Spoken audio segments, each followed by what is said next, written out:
এবার বিএনপির নেতৃকর্মীরা জামায়াত ইসলামের মহিলাদের ছায়া খুলে নিবে। দেখেন কি বলে নেতায়। আমি বলতে চাচ্ছি আমার বিএনপির নেতৃবৃন্দ ওই জামাতের মেয়েদের ছায়া খুলে নেবে বলে দিলাম।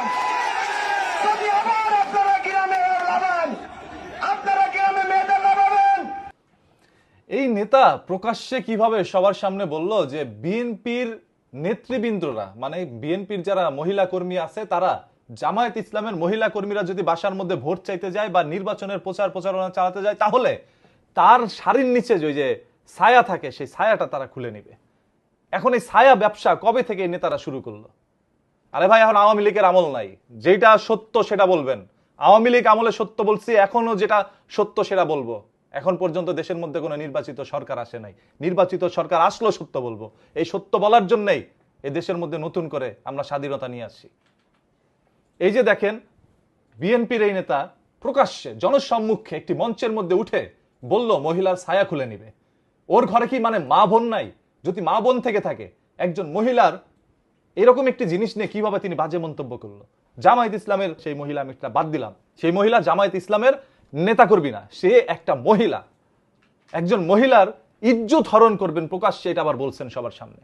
এবং আপনি আহ্বান করছেন আপনার নেতা কর্মীদেরকে যে জামায়াত ইসলামের কোন মহিলা যদি রাস্তার মধ্যে আসে ভোট চাওয়ার জন্য তাহলে তার ছায়া খুলে নেবেন। ছায়া কারা খুলে? মাথা কাটান। ছায়া ব্লাউজ কারা খুলে? মহিলাদের কাপড় চোপড় এইভাবে ছিনিয়ে নিতে চায় কারা? তারা ভালো মানুষ না যারা এই ধরনের কথা বলে প্রকাশ্যে। সবার মা বোন আছে, মা বোনকে নিয়ে বাজে মন্তব্য করা সেটা যেই দলই করবে আমরা মেনে নিব না। আজকে এই নেতার কথা হয়তোবা অনেকে পাশ কাটিয়ে যাচ্ছেন, অনেকে এটা মাথায় নেন নাই।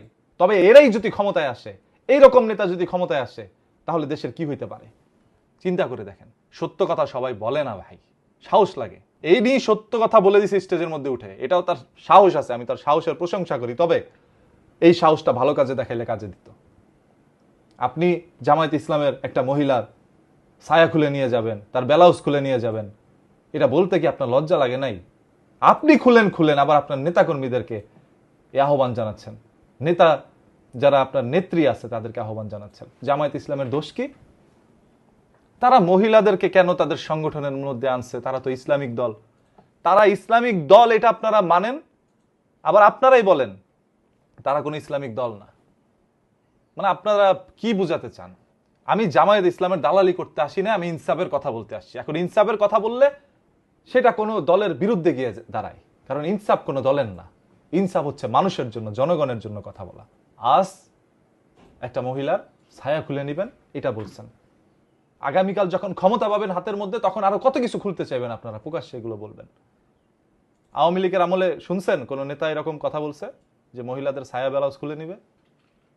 বললে সাথে সাথে শেখ হাসিনা তাকে জেলের মধ্যে ঢুকাইছে, কারণ শেখ হাসিনা অন্তত পক্ষে নারীদেরকে এই দেশের মধ্যে স্বাধীনতা দিছিল, নারীরা কর্মঠ হয়েছিল।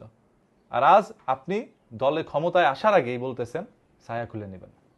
এটা কেমন কথা? আপনি তো শিক্ষিত মানুষ, নিশ্চয়ই আপনি শিক্ষিত, যেহেতু আপনি মনোনয়ন পাইছেন বিএনপি থেকে। এখন বিএনপি কাদেরকে মনোনয়ন দিচ্ছে? তারা নির্বাচনের প্রচারণা কিভাবে চালাচ্ছে? আপনি জামায়াতের একজন হুজুরকে নিয়ে বলতেন, আমি কিছু বলতাম না, তবে আপনি মহিলাদেরকে টেনে নিয়ে আসছেন এখানে। আপনারা যারা যারা ভিডিওটা দেখতেছেন সবাই ভিডিওটা শেয়ার করেন। আপনারা ভালো জিনিস শেয়ার করবেন না, তারপরও বললাম শেয়ার করেন এই কারণে যে যাতে করে কোনো নেতা এইভাবে প্রকাশ্যে কারো ছায়া ব্লাউজ খুলতে না চায়।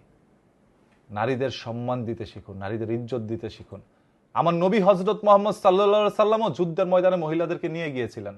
তারা সম্মুখে যুদ্ধ করেছেও এবং তাদেরকে নেওয়া হইতো এই জন্য যে আহত যে সকল সাহাবীরা ছিল তাদেরকে পানিয়ে এগিয়ে আনার জন্য, সেবা দেওয়ার জন্য, সেবামূলক কাজের জন্য তাদেরকে নেওয়া হয়েছে। অনেক সময় যে তাঁবু টাঙাতে হয়, সেই তাঁবুর ব্যবস্থাও এই সকল মহিলারা করেছিল। তো আমার নবীর সাথে যখন মহিলারা যুদ্ধে যেতে পারে, তাহলে একজন হুজুরের সাথে একটা মহিলা ভোট চাওয়ার জন্য যাইতেই পারে। এখানে খারাপ তো কিছু না। সো ভাই, যে যার যার মতো করে নির্বাচনের প্রচারণা চালান, এইভাবে এই নষ্ট রাজনীতি আর আইনেন না। এই নষ্ট রাজনীতির হাত থেকে বাঁচার জন্যই এই দেশের মানুষ গণ অভ্যুত্থান ঘটাইছে। সেখানে মায়ের সামনে সন্তানের জীবন গেছে।